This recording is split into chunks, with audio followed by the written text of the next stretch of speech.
Shalom, Jemaat Victory, umat berkemenangannya Tuhan. Kita jumpa dalam Victorious Devotion pagi ini. Kita mau merenungkan kebenaran, sebelumnya kita mau satu dalam doa. Kami bersyukur Tuhan untuk cinta kasih-Mu yang Engkau terus limpahi bagi setiap kami, penyertaan Tuhan. Bagi setiap kami boleh bangun pagi dengan kesegaran yang baru karena kasih dan setia Tuhan.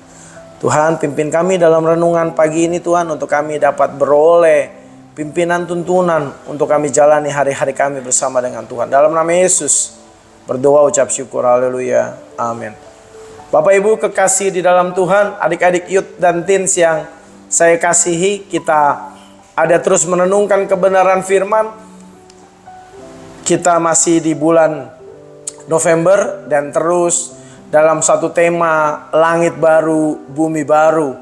Kita tahu bahwa tema kita di tahun 2024 adalah barang siapa menang.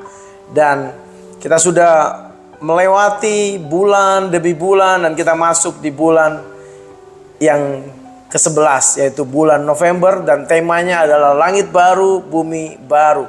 Pagi ini kita mau merenungkan satu kebenaran firman dan saya beri judul tempatnya para pemenang. Haleluya. Kenapa tempatnya para pemenang? Ya memang karena langit baru dan bumi baru itu tempatnya kita yang menang.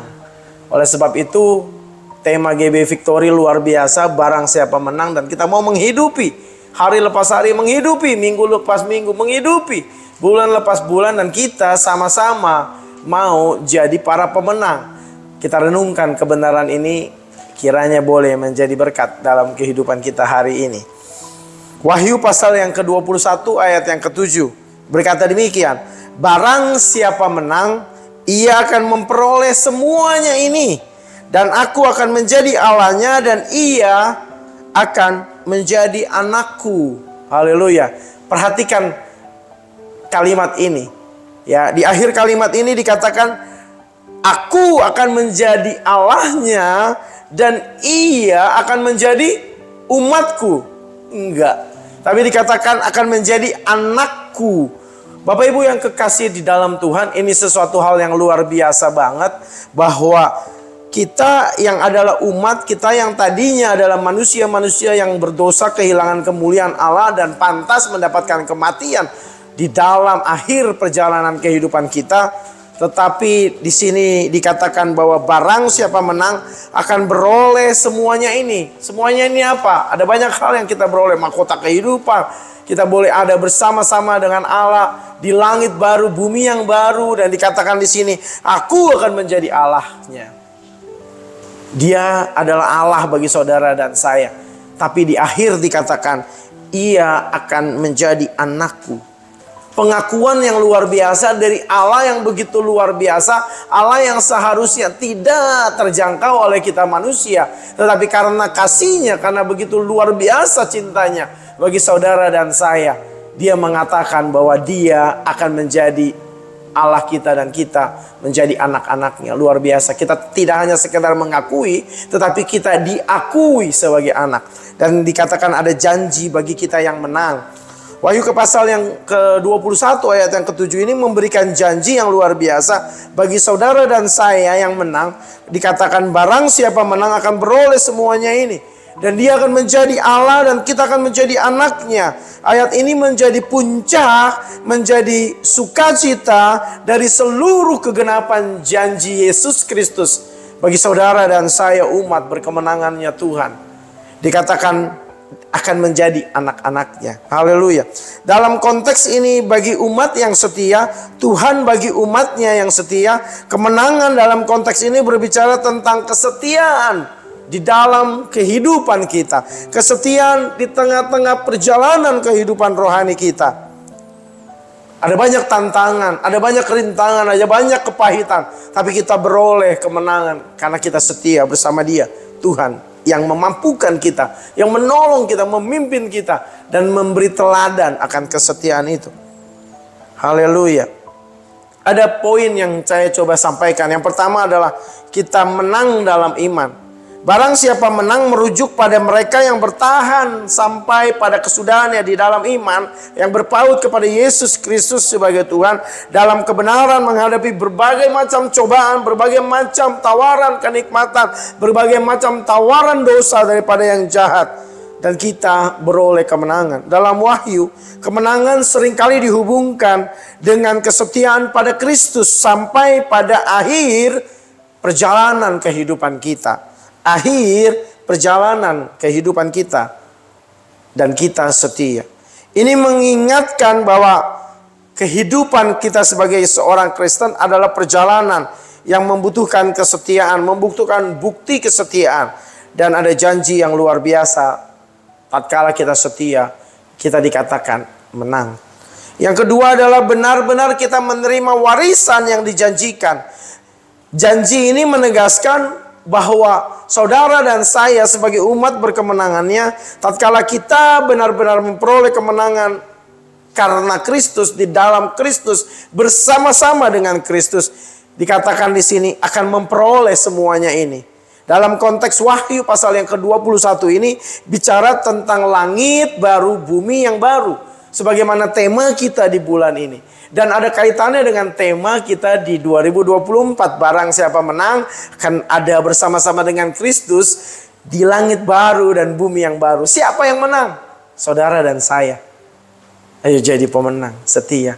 Tantangan-rintangan memang harus kita hadapi. Dan kita jadi pemenang. Kehidupan kekal nantinya akan ada tanpa kesedihan. Tidak ada lagi maut.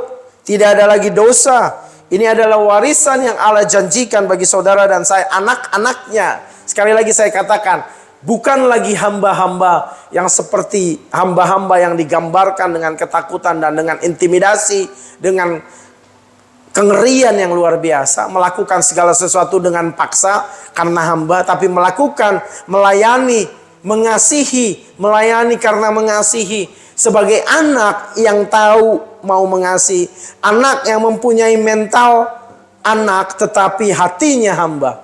Mentalnya anak, hatinya hamba, seperti Yesus Kristus yang adalah anak. Dia tahu Bapa ada di pihak dia, dia tahu dia punya kuasa, tapi hatinya menghamba. Warisan itu bagi saudara dan saya. Tidak ada lagi ketakutan karena kita anak yang mau memiliki hati yang melayani. Haleluya.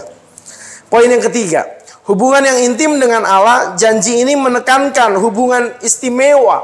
Tatkala dikatakan aku akan ada bersama-sama, ada satu hubungan keintiman yang luar biasa. Sebagaimana kita tahu bahwa ada gap yang jauh antara Allah dan umatnya, tapi dikatakan bahwa bersama-sama sebagai Allah dan anaknya. Hubungannya intim. Hubungannya bapak sama anak. Ini nggak bisa digambarkan di banyak kepercayaan yang kita tahu. Tapi dalam kekristenan kita tahu tatkala kita mengakui dia sebagai Yesus Kristus Tuhan. Hubungan kita bapak dan anak. Hubungan yang intim, punya keintiman yang luar biasa.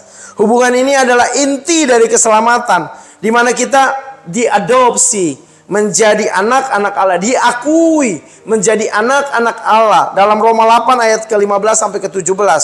Sebagai anak-anak Allah kita tidak hanya menerima warisan kekal, tapi juga menikmati hubungan yang penuh kasih. Menikmati hubungan yang keintiman menjadi utama dengan Bapa kita di surga. Hidup dalam kebenaran membawa kita pada hubungan yang lebih dekat kepada Allah itu sendiri. Hidup dalam kebenaran, hidup dalam kekekalan bukan soal durasi, tapi soal quality hubungan itu sendiri. Kesimpulan dari Wahyu 21 ayat yang ke-7 ini mengingatkan kita bahwa kehidupan kekal menanti kita orang-orang yang berkemenangan, dipanggil untuk bertahan dalam perjalanan iman dan menikmati hubungan yang intim dengan Tuhan. Saya tutup dengan satu quotes dari N.T. Wright. Hidup kekal bukan hanya panjangnya atau durasi, tetapi juga kualitasnya. Hidup dalam hadirat Allah yang kudus dan penuh kasih mesra. Tuhan Yesus memberkati kita satu di dalam doa. Tuhan, kami bersyukur untuk Tuhan ingatkan kami satu firman kebenaran di mana ada janji kekekalan. di dalam langit baru, bumi yang baru bagi kami orang-orang yang berkemenangan di dalam Tuhan. Kami memiliki keintiman dengan Tuhan. Kami punya tempat di kekekalan tatkala kami menang. Dan langit baru, bumi baru adalah tempatnya para pemenang. Kami bukan hanya sekedar umat, bukan hanya sekedar hamba, tapi kami diakui, disebut Tuhan sendiri sebagai anak-anaknya. Terima kasih Tuhan. Terima kasih untuk kebenaran yang memerdekakan kami. Haleluya. Amin. Sampai jumpa dalam Victorious Devotion selanjutnya.